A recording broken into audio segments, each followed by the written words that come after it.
आकाशवाणी देहरादून से प्रस्तुत है प्रादेशिक समाचार।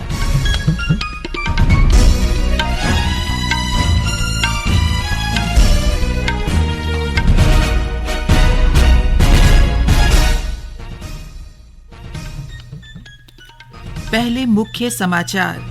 प्रधानमंत्री नरेंद्र मोदी कल देहरादून में उत्तराखंड वैश्विक निवेशक शिखर सम्मेलन 2023 का उद्घाटन करेंगे। केंद्र सरकार ने कहा one nation one ration card सभी 36 राज्यों और केंद्र शासित प्रदेशों में लागू हो गया है।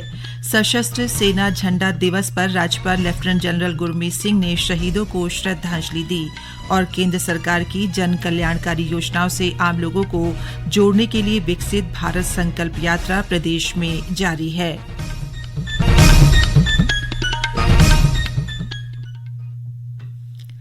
नमस्कार, दोपहर समाचारों के साथ मैं पंकज सनवाल खुलबे। अब समाचार विस्तार से। प्रधानमंत्री नरेंद्र मोदी कल देहरादून के वन अनुसंधान संस्थान में आयोजित उत्तराखंड वैश्विक निवेशक शिखर सम्मेलन 2023 का उद्घाटन करेंगे। 2 दिवसीय शिखर सम्मेलन शांति से समृद्धि विषय पर आयोजित किया जा रहा है। इस शिखर सम्मेलन में दुनिया भर से हजारों निवेशक और प्रतिनिधि भाग लेंगे। सम्मेलन के लिए देहरादून के FRI में सभी तैयारियां पूरी कर ली गई हैं। साथ ही सम्मेलन के दौरान सुरक्षा की दृष्टि से भी पर्याप्त पुलिस बल की तैनाती की जाएगी। मुख्यमंत्री पुष्कर सिंह धामी ने कहा है कि ये निवेशक सम्मेलन केवल समझौता ज्ञापन पर हस्ताक्षर करने तक ही सीमित नहीं रहेगा, बल्कि इस दौरान हुए अनुबंधों को धरातल पर उतारने का काम किया जाएगा। मुख्यमंत्री ने निवेशक सम्मेलन के लिए सोशल मीडिया X पर ट्वीट कर एक संदेश में कहा है कि ये निवेशक सम्मेलन भारत की 5 ट्रिलियन अर्थव्यवस्था बनाने में सहायक होगा। हमारी ग्लोबल इन्वेस्टर समिट का मुख्य उद्देश्य इकोलॉजी और इकोनॉमी का समन्वय बनाते हुए राज्य में अधिक से अधिक रोजगारों का सृजन और सतत विकास लक्ष्यों को प्राप्त करते हुए आगामी भविष्य में देवभूमि को संपूर्ण विश्व में एक अग्रणी राज्य बनाने के सपने को साकार करना है। हमारे प्रेरणा स्रोत आदरणीय प्रधानमंत्री श्री नरेंद्र मोदी जी के कुशल मार्गदर्शन में यह ग्लोबल इन्वेस्टर समिट भारतवर्ष को 5 ट्रिलियन इकोनॉमी बनाने की दिशा में एक महत्वपूर्ण भूमिका निभाने जा रही है। हमारी सरकार द्वारा 3 लाख करोड़ के MOU किए जा चुके हैं और इन सभी MOU के अंतर्गत आने वाले प्रोजेक्ट्स को एक कुशल और सुनियोजित ग्राउंडिंग के द्वारा धरातल पर लाने के प्रयास भी किए जा चुके हैं। भारतीय जनता पार्टी के प्रदेश अध्यक्ष महेंद्र भट्ट ने वैश्विक निवेशक सम्मेलन का आयोजन प्रदेश में विकास और रोजगार के स्वर्णिम अवसर लाने वाला बताया है। भाजपा प्रदेश अध्यक्ष ने कहा है कि ये निवेशक सम्मेलन राज्य में विकास की नई कहानी लिखेगा और युवाओं के लिए रिकॉर्ड संख्या में रोजगार के अवसर सृजित करेगा। शिक्षा एवं स्वास्थ्य मंत्री डॉक्टर धन सिंह रावत ने बताया है कि उच्च शिक्षा के तहत 5 प्रतिष्ठित निजी विश्वविद्यालय प्रदेश के विभिन्न क्षेत्रों में अपने शिक्षण संस्थान खोलेंगे। इन संस्थानों में देश विदेश के छात्रों के साथ ही स्थानीय छात्रों को भी अध्ययन का अवसर मिलेगा। केंद्र सरकार ने कहा है कि one nation one ration card सभी 36 राज्यों और केंद्र शासित प्रदेशों में लागू हो गया है। उपभोक्ता मामले, खाद्य और सार्वजनिक वितरण मंत्री पीयूष गोयल ने लोकसभा में कहा कि अब तक इस योजना के अंतर्गत लगभग 124 करोड़ लेन देन हुए हैं। उन्होंने कहा कि वर्तमान में 100% राशन कार्ड डिजिटल हो गए हैं। 99% से अधिक राशन कार्डों को आधार से लिंक कर दिया गया है। अखिल भारतीय आयुर्विज्ञान संस्थान ऋषिकेश में आज से भारतीय सांस्कृतिक चिकित्सा पद्धति एवं वैदिक परंपरा के आधार पर महिलाओं के समग्र स्वास्थ्य के लिए 2 दिवसीय 6ठा अंतर्राष्ट्रीय सम्मेलन शुरू हो गया है। एम्स की निदेशक प्रोफेसर मीनू सिंह ने बताया कि 2 दिवसीय सम्मेलन में महिला स्वास्थ्य के लिए योग, प्राकृतिक चिकित्सा, यज्ञ और आयुर्वेद की भूमिका पर विभिन्न सत्रों में चर्चा की जाएगी। मुख्य सचिव डॉक्टर SS संधू ने सचिवालय में पूंजी निवेश के लिए राज्यों को विशेष सहायता योजना 2023-24 के तहत किए जा रहे कार्यों की समीक्षा की। इस दौरान उन्होंने योजना के तहत किए जा रहे कार्यों में तेजी लाने के लिए सचिव स्तर पर सप्ताह में 2 बार बैठक कर समीक्षा करने के निर्देश दिए। मुख्य सचिव ने विद्यालय स्तर पर पुस्तकालयों की संख्या बढ़ाने के भी निर्देश दिए। बागेश्वर जिले के नुमाइश खेत मैदान पर जिला स्तरीय युवा महोत्सव का रंगारंग आगाज हुआ।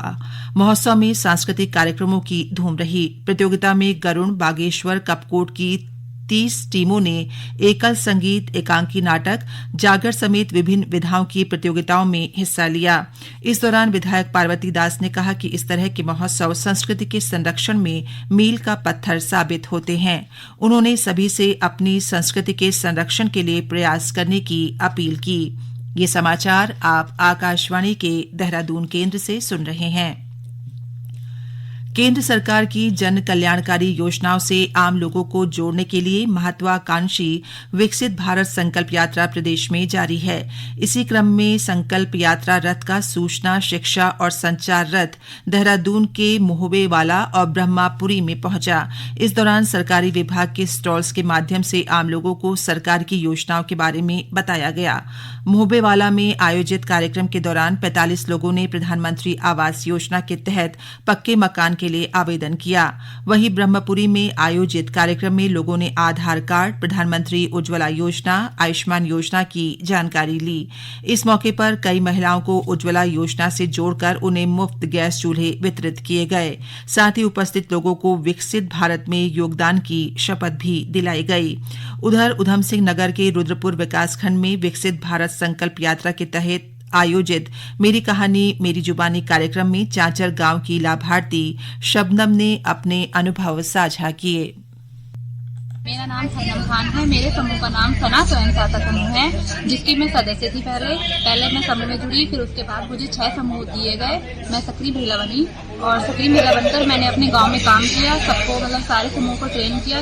उसके बाद मैंने धीरे धीरे हमें राउंड पे हमें रोजगार मिला, राउंड पर जाने का मौका मिला। दूसरी पंचायतों में भी हमने समूह बनाए और उन महिलाओं को भी हमने ट्रेनिंग दी। उसके बाद मैंने सीआरपी ट्रेनिंग ली UIRD रुद्रपुर में। उसके बाद मैंने सीनियर सीआरपी ट्रेनिंग ली और आज मैं रुद्रपुर ब्लॉक से IPRP हूँ। समूह को दीनदयाल योजना की तरफ से 3 लाख का लोन भी मिल चुका है बिना ब्याज का, जिसमें हमारी समूह की महिलाएं रोजगार कर रही हैं, अपना कढ़ाई बुनाई का काम करती हैं।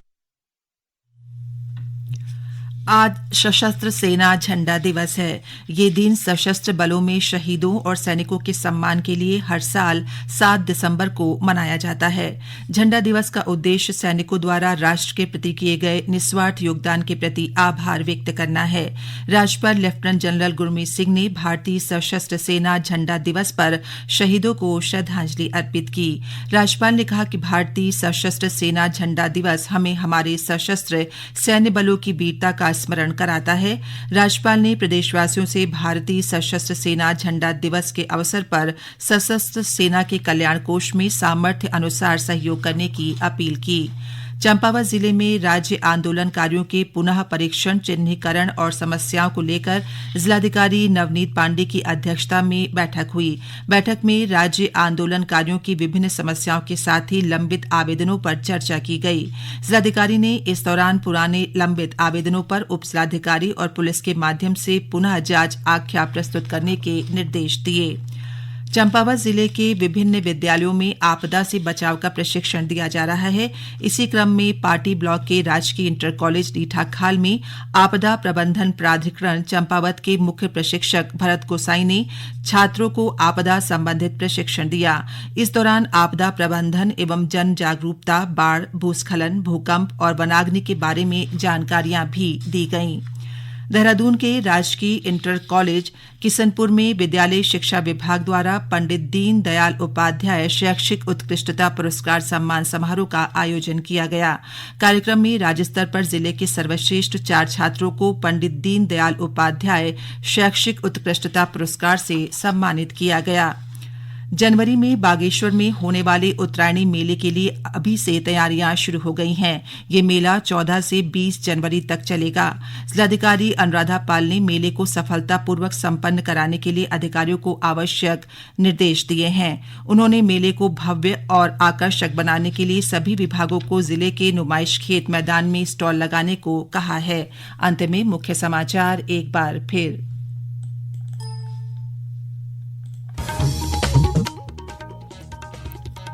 प्रधानमंत्री नरेंद्र मोदी कल देहरादून में उत्तराखंड वैश्विक निवेशक शिखर सम्मेलन 2023 का उद्घाटन करेंगे।